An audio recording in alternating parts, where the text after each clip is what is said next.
Knowledge treasure hunters. आज हमें पढ़नी है न्यू इकोनॉमिक पॉलिसी 1991 में जो लॉन्च हुई थी। नरसिम्हा राव जो आपकी गवर्नमेंट थी, उन्होंने इसको लॉन्च किया था 1991 में। ये नई इकोनॉमिक पॉलिसी आई थी। अब इस पॉलिसी को पढ़ने से पहले हमें कुछ बैकग्राउंड की स्टोरी पता होनी चाहिए। तो वो स्टोरी ये है कि हमारी कंट्री में बहुत बड़ी एक फेमाइन आई थी, जिसकी वजह से हालात ऐसे हो गए थे कि हमारे पास खुद का खाना भी नहीं था। इतना हमारे कंट्री में अनाज नहीं हो पा रहा था कि हम अपनी कंट्री के जितने भी लोग हैं सारे लोगों को वो प्रोवाइड करा सकें। भुखमरी के हालात हो गए थे और हमारी जो कंट्री है उसके जो फॉरेन एक्सचेंज रिजर्व था वो इतना कम बचा था कि सिर्फ हम 2 हफ्ते का ही पेमेंट कर सकते थे। तो पैसा भी बिल्कुल नहीं रहा था हमारे कंट्री के अंदर, ना ही अनाज रहा था। तो इसका मतलब क्या था कि ना ही खाने को था और ना ही पेमेंट करने को था। तो अगर अनाज नहीं था तो ऐसा भी नहीं था कि हम उसको कहीं बाहर से मंगा सकते थे। क्यों? क्योंकि बाहर से मंगाने के लिए पैसा चाहिए था और हमारी कंट्री में इतना पैसा था ही नहीं। तो इसलिए क्या था कि बहुत बुरे हालात हो गए थे।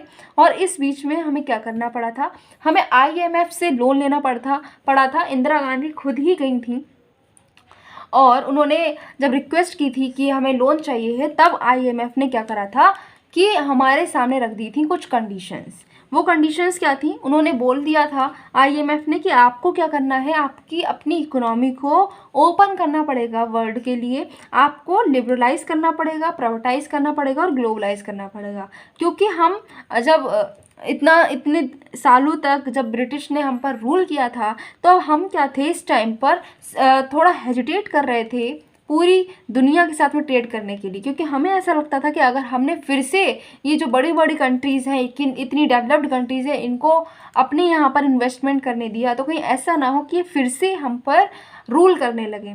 इस डर की वजह से हमने जो था कि और जो डेवलप्ड कंट्रीज़ थी उनके साथ में कोई भी ज़्यादा ट्रेड करना पसंद नहीं किया था। और हमने क्या करा था, जो गवर्नमेंट थी उसने ही पूरा अपने कंट्रोल रखा था कंट्री की जो मेन इंडस्ट्रीज़ थी उस पर। लेकिन जब IMF ने कहा कि हम लोन आपको तब ही देंगे जब आप क्या करेंगे, प्राइवेटाइज कर देंगे अपनी इकोनॉमी को, पूरी वर्ल्ड के लिए खोल देंगे, ओपन इकोनॉमी करेंगे और लिबरलाइज भी कर देंगे। अब कुछ हमारे पास कोई चारा था नहीं, तो हमने ये सारी बातें उनकी मानी थी और फिर हमें लोन मिला था। इसीलिए जो न्यू इकोनॉमिक पॉलिसी है उसके जो कंपोनेंट है उसमें 3 मेन आपके कंपोनेंट्स है, that is liberalisation, privatisation and globalisation. तो लिबरलाइजेशन, प्राइवेटाइजेशन, ग्लोबलाइजेशन, इसको हम शॉर्ट में LPG पॉलिसी भी बोलते हैं। LPG, LP और ये G, राइट।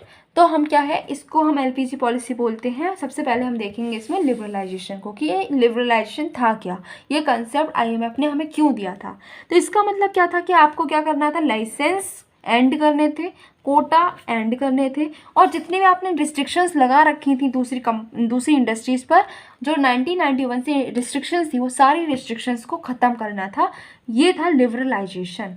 क्योंकि हम अभी इतना ज़्यादा ब्रिटिश का रूल हम पर हुआ था तो हम इतने डरे हुए थे, तो हमने क्या करा था, बहुत सारी रिस्ट्रिक्शंस लगा रखी थी कि आप इससे ज़्यादा अपनी इंडस्ट्री नहीं लगा सकते हो, इससे ज़्यादा प्रोडक्शन नहीं कर सकते हो, ये प्रोडक्ट ही आप प्रोड्यूस कर सकते हो, आपको हर प्रोडक्ट को प्रोड्यूस करने से पहले लाइसेंस लेना होगा, हर इंडस्ट्री को लगाने से पहले लाइसेंस लेना होगा। ये बहुत सारी रिस्ट्रिक्शंस थी जो इंडस्ट्रीज़ पर लगी हुई थी। तब IMF ने क्या कहा था कि आपको लिबरलाइज करना है, जिसमें आपको लाइसेंस की जो आपने ये कंडीशन है ये ख़त्म करनी पड़ेगी। इंडस्ट्रीज़ को उनका मनचाहा प्रोडक्शन कर देना है, आपको उसमें कोई भी रिस्ट्रिक्शन नहीं लगानी है, कोई कोटा फिक्स नहीं करना है, उस पर कंट्रोल भी आपको कम करना पड़ेगा। जो आपने इंडस्ट्रीज़ पर इतना बड़ा कंट्रोल लगा रखा है वो कंट्रोल कम करना होगा। इसमें हुआ क्या कि काफ़ी लाइसेंसिंग जो थी, 3-4 इंडस्ट्रीज़ को छोड़कर सारी लाइसेंस जो थे वो सारे कैंसिल कर दिए गए थे। प्राइस फिक्स करने की आज़ादी थी, अब इंडस्ट्रीज़ खुद से ही अपने प्रोडक्ट का प्राइस फिक्स कर सकती थी। एक्सपोर्ट इंपोर्ट करने में पहले बहुत सारा उनको परमिशन लेनी पड़ती थी, वो सारी अब ख़त्म कर दी गई थी, कोई रिस्ट्रिक्शन नहीं थी, आप आराम से एक्सपोर्ट इंपोर्ट कर सकते हो। देन आपका जो फॉरेन कैपिटल जो है, वो फॉरेन लोग जो हैं वो भी अब इंडिया की इंडस्ट्री में इन्वेस्टमेंट कर सकते थे। ये सब पॉसिबल हो पाया था लिबरलाइजेशन की वजह से। तो यहाँ पर हमने लिबरलाइजेशन को देखा है और अब हम देखेंगे प्राइवेटाइजेशन को। तो प्राइवेटाइजेशन का मतलब क्या था? प्राइवेटाइजेशन का मतलब था कि हमने ग्रेट रोल दे दिया किसको? प्राइवेट सेक्टर को। पब्लिक सेक्टर का रोल कम कर दिया और ज़्यादा रोल दे दिया हमने प्राइवेट सेक्टर को। अब ऐसा क्यों करना पड़ा था? तो जैसे कि हमने देखा ही था कि गवर्नमेंट ने बहुत सारे कंट्रोल लगा रखे थे इंडस्ट्रीज़ पर, ठीक है। जो मेजर इंडस्ट्रीज़ थी उस पर गवर्नमेंट का कंट्रोल था, ठीक है। उन्होंने क्या सोचा था कि जो प्राइवेट सेक्टर्स के जो आपकी अंडरटेकिंग्स हैं, PSUs जो हैं, वो यानी कि हम सरकारी कंपनियां लगाएंगे और उनसे ही हमारी जो अपनी इकोनॉमी है वो डेवलप करेगी। क्योंकि जब ब्रिटिश गए थे तो हमारी इकोनॉमी बहुत बुरे हालात में थी, ठीक है। तो उस बुरे हालात से अच्छे हालात बनाने के लिए क्या था कि लोगों ने, मतलब हमारे जो पहले के लीडर्स थे, तो उन्होंने, जैसे जवाहरलाल नेहरू थे, उन्होंने खुद ही बोला था कि जो हमारे PSUs हैं वो हम लगाएंगे और वो ही हमारी जो इकोनॉमी है उसको डेवलप कर पाएंगे। ऐसा उन्होंने सोचा था, लेकिन जो सोचा था वो हुआ नहीं। जो PSU उन्होंने बनाए थे वो इनएफिशिएंट रहे, ठीक है। उनमें करप्ट प्रैक्टिसेस होने लगी, जिसकी वजह से वो हमारी जो डेवलपमेंट था, इकोनॉमिक डेवलपमेंट, इतना उससे नहीं हो पाया और हम लॉस में जाने लगे। ज़्यादा से ज़्यादा जो PSUs थे वो लॉस में जा रहे थे।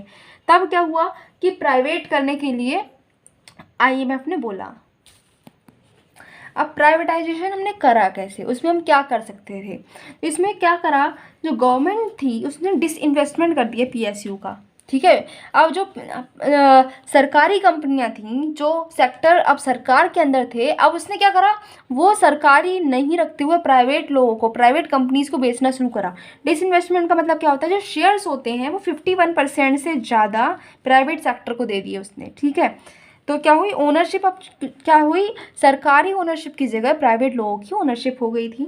फिर उसने क्या करा, board of industrial and financial reconstruction एक सेट किया था, और जो स्टेक थे गवर्नमेंट के जितने भी आपके शेयर्स थे, 51% से ज़्यादा शेयर्स थे कंपनीज़ में, अब उसने क्या किया, अपने शेयर्स बेच दिए थे और गवर्नमेंट के शेयर कम हो गए थे, प्राइवेट सेक्टर के शेयर ज़्यादा हो गए थे, और इसी के साथ में प्राइवेटाइजेशन हो गया। मतलब क्या हो गया कि अब जो ओनरशिप थी वो ज़्यादा, कंपनीज़ की जो ओनरशिप थी अब वो सरकारी नहीं रही थी, अब वो ओनरशिप प्राइवेट हो गई थी। यही था प्राइवेटाइजेशन।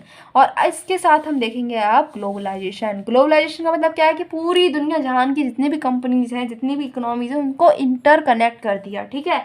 अब इंडिया की इकोनॉमी कनेक्टेड है USA की इकोनॉमी के साथ, कनाडा की इकोनॉमी के साथ, ब्राज़ील की इकोनॉमी के साथ, चाइना की इकोनॉमी के साथ, पाकिस्तान की इकोनॉमी के साथ, ऑस्ट्रेलिया की इकोनॉमी के साथ। मतलब क्या है कि हर कंट्री की इकोनॉमी थी वो अब दुनिया की जितनी और कंट्रीज हैं उनके साथ में कनेक्ट हो गई थी, इंटीग्रेट हो गई थी। यही था ग्लोबलाइजेशन।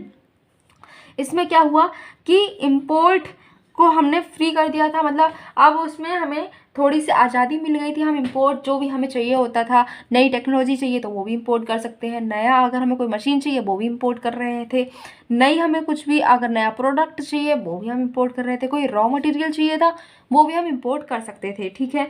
नेक्स्ट जो फेरा था वो फेमा से रिप्लेस हो गया था। ये दोनों क्या हैं ये आप आगे पढ़ोगे। ये है हमारे कुछ एक्ट, ठीक है, फॉरेन एक्सचेंज मैनेजमेंट एक्ट, ठीक, ये है फेमा।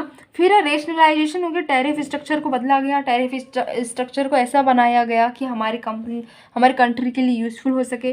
फिर एक्सपोर्ट ड्यूटी अब ख़त्म कर दी गई थी और इंपोर्ट ड्यूटी को कम कर दिया गया था। तो इसके साथ हमने LPG तीनों को ही डिस्कस कर लिया है, और यही है हमारी न्यू इकोनॉमिक पॉलिसी 1991, जिसने हमारी इकोनॉमी को इतना अच्छा सपोर्ट दिया है। हमारी इकोनॉमी इतनी डेवलप हुई है और अब भी इतनी अच्छी स्पीड से डेवलप हो रही है, वो सिर्फ और सिर्फ न्यू इकोनॉमिक पॉलिसी की वजह से हो रही है। इसने बहुत ज़्यादा अच्छे से हमारी इकोनॉमी को डेवलप करने में हेल्प की है। सो गाइस, इसी के साथ LPG हमारे यहाँ पर कंप्लीट होता है। नेक्स्ट वीडियो में हम इसके इम्पैक्ट्स को देखेंगे। Till then keep your knowledge treasure hunting.